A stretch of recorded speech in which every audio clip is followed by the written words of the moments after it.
તો 2003માં આ સંસ્થાની સ્થાપના થઈ અને એ સંસ્થાની સ્થાપના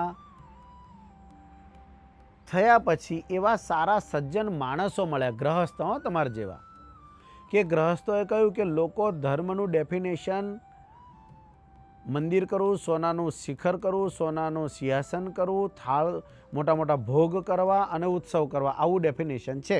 જે રિયલ ધર્મ છે, જે ધર્મ છે જે આપણો એ કરવાનું જ હોય, આપણી સંસ્કૃતિ આપણી પરંપરાઓએ કર્યું છે. પરંતુ આજના યુવાનોની કે આજના લોકોની ધર્મ જગત તરફ બીજી પણ એક માગ છે કે તમે લોકો માટે શું કરો છો. તમે આ તો બધું તમે કરી દીધું, પણ લોકો માટે શું? તો એ વાતને બી આપણે થોડી નજરમાં રાખીને એમને શીખવાડ્યું, આપણને કહ્યું, એ વાત આપણને ગળે ઉતરી અને પછી એના કારણે આજે સામાજિક સેવાઓ બધા જ પ્રકારની આપણા પરિસરમાં થઈ રહી છે, આપણા કેમ્પસમાં થઈ રહી છે અને લોકો એનો લાભ પણ સારી રીતે લઈ રહ્યા છે. પરંતુ આપણા અધ્યાત્મને પુષ્ટ રાખવા માટે તમારે રોજ કલાક 2 કલાક કોઈ મોટા પુરુષના વચનો સાંભળવા જ પડે.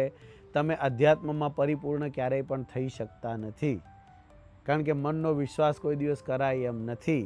એટલે આજે બી 1 કલાક 1.5 કલાક 2 કલાક મારે કથા સાંભળવાની, વચનામૃત વાંચવાનું, માળા પૂજા કરવાની, નિયમ ચેષ્ટા કરવી પડે, કારણ કે એની કોઈ ગેરંટી નથી કે તમે આધ્યાત્મિક છો તો આધ્યાત્મિક જ રહી શકો છો. એમ તો એ કામ બધાએ કરવું પડે.